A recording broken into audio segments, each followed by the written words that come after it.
I know my Lord. Saludándole en el amor del Señor, deseando ricas y abundantes bendiciones del cielo hacia sus vidas.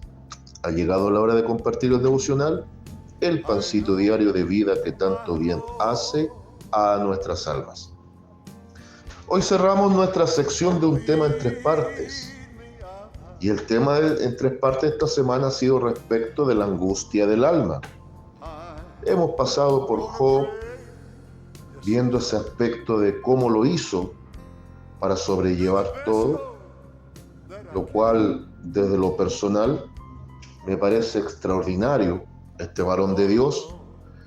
Pasamos por aquella pataleta, aquel enojo tan terrible que tuvo Jonás, carácter difícil, y su alma estaba angustiada porque sabía que Dios iba a hacer misericordia, podemos decir, de su enemigo. Entonces, la angustia del alma puede llegar por diversas razones. Puede llegar por enfermedad, puede llegar porque a veces las cosas no se dan como uno quiere.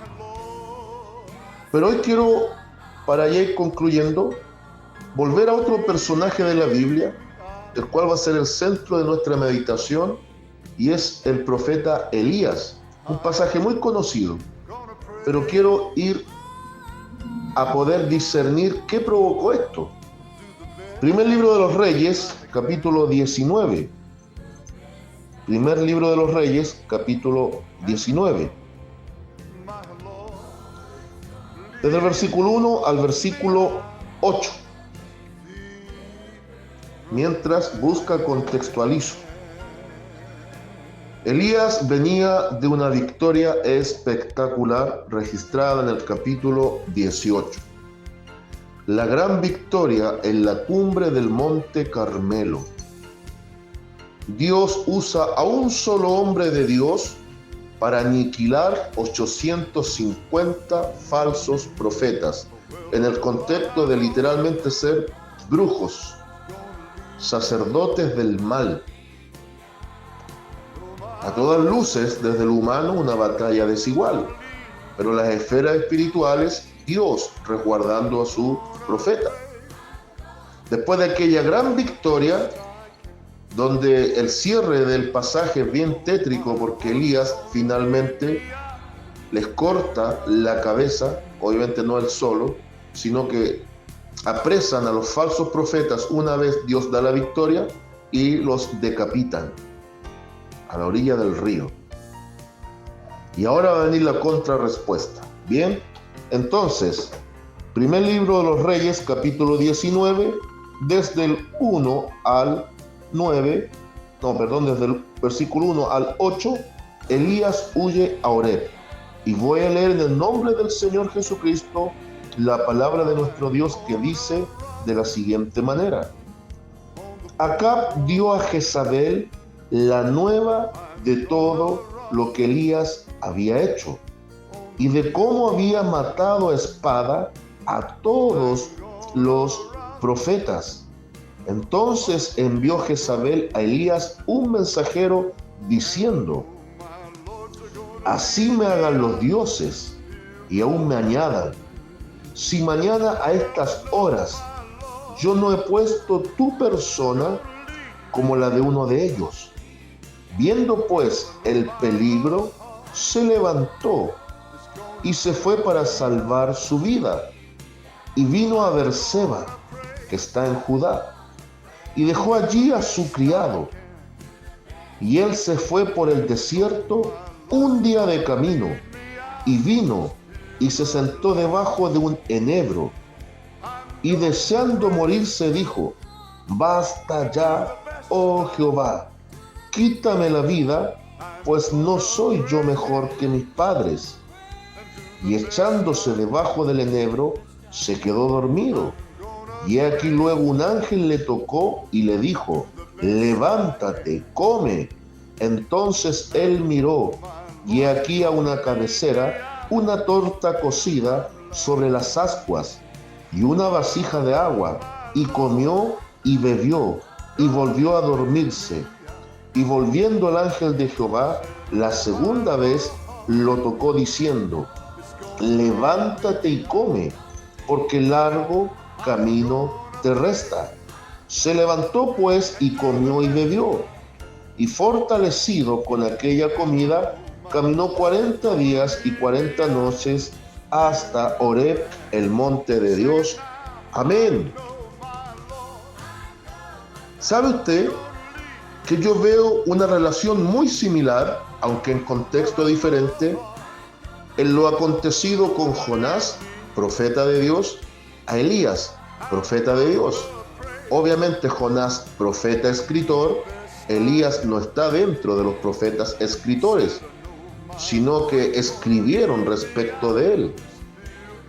Pero lo que veo en común es lo siguiente: uno enojado hasta la muerte, su alma angustiada hasta la muerte, debajo de una enramada, debajo de una calabacera que Dios había preparado, pero que ahora Dios había herido para mostrarle cuán compasivo es Él.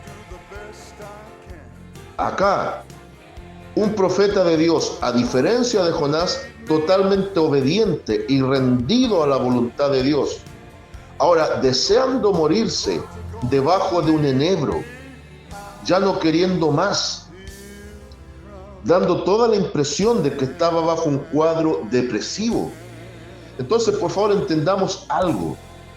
El lugar del crecimiento para Jonás fue el vientre del gran pez. Pero el lugar donde comprobó la misericordia de Dios más allá de lo entendible para él fue debajo de la enramada. Pero a todas luces, el lugar donde Elías tuvo el mayor triunfo no fue en la cumbre del Carmelo, fue debajo del enebro. Escúcheme bien, muchas veces Dios va a permitir la angustia de nuestra alma, incluso cuando la persecución está sobre nosotros, para que nosotros seamos vencidos a nosotros mismos. Lo que más quería Dios era doblar el ego, el yo de Elías. Escúchame bien, estoy casi seguro que si Dios no hacía a Elías pasar por el proceso del enebro, si Dios no permitía que Elías viviese este momento depresivo, probablemente Elías habría sido un hombre orgulloso, producto del gran triunfo en la cumbre del Carmelo. Escúcheme bien, son dos historias en paralelo pero a la inversa. El vientre del gran pez representa que Jonás tocó fondo en su bajeza espiritual y desde ahí Dios lo proyecta. Pero en el caso de Elías, en la cumbre del Carmelo representa el tope de su máximo ministerial y desde ahí ahora Dios lo baja. A uno lo sube, a otro lo baja. ¿Me está entendiendo? Pero siempre detrás de esto está la gracia salvadora y la asistencia oportuna de Dios en el momento indicado. Volvamos acá al tema de Elías bajo el enebro. ¿Qué gatilló esto? No solo la carta de sentencia, esto es como la mafia. En la mafia de Chicago, por ejemplo, del siglo pasado, habían al menos 3 formas de indicar que alguien estaba bajo sentencia de muerte.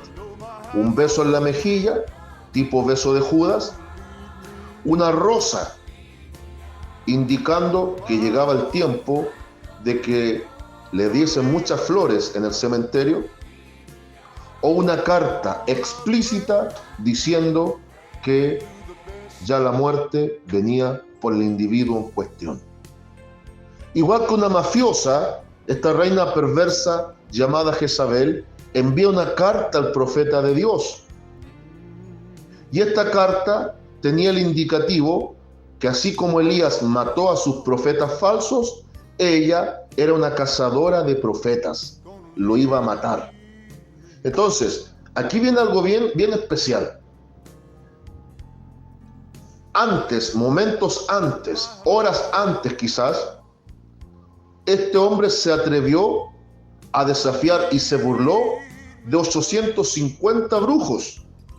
Y Dios estaba con él y le dio la victoria.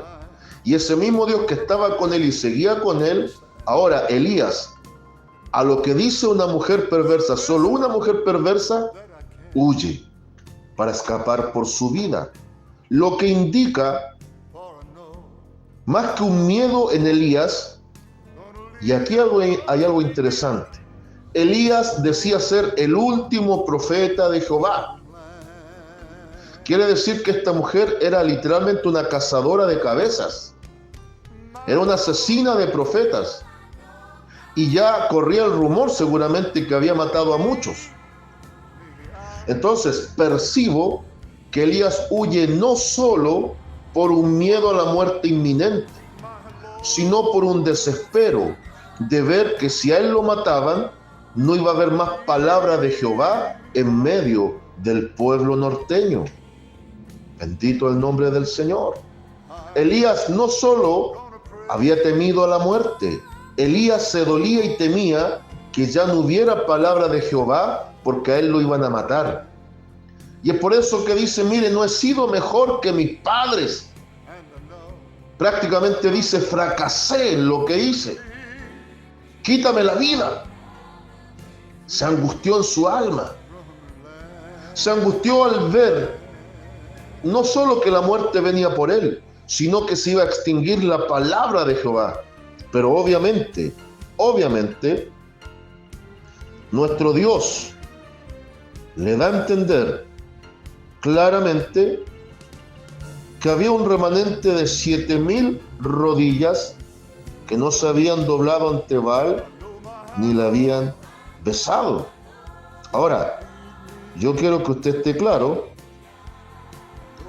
que al menos en los versículos que he leído no aparece aquello, pero si usted sigue más adelante, aparece. Pero todo está conectado. Bien. Ahora, lo llamativo es que Dios envía provisión del cielo. Provisión del cielo. Por 2 veces. Para fortalecer a su hijo.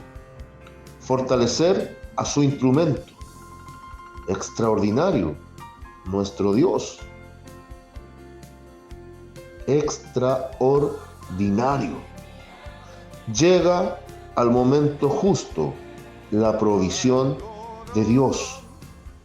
Al momento justo. Bendito el nombre del Señor.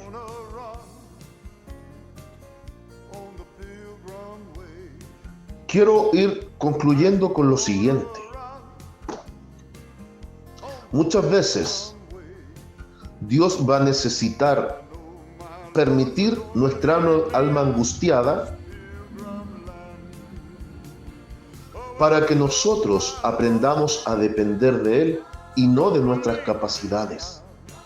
Si Dios no procesaba a Elías debajo del enebro, probablemente Elías se iba a comenzar a enorgullecer, o quizás el propio corazón de Elías, conforme a lo que enseña nuestro Dios a través de la escritura de Jeremías, capítulo 17, versículo 9, todo ser humano tiene corazón perverso y engañoso, todos estamos en eso. Probablemente si Dios no lo procesaba de esa manera, se podría haber jactado o enorgullecido o desligado de la dependencia a Dios. El alimento del cielo que viene sobre él habla de esa necesidad humana de la provisión divina. Habla de esa medicina en medio de la angustia. Habla de esa providencia de Dios cuando Él está a favor de los suyos.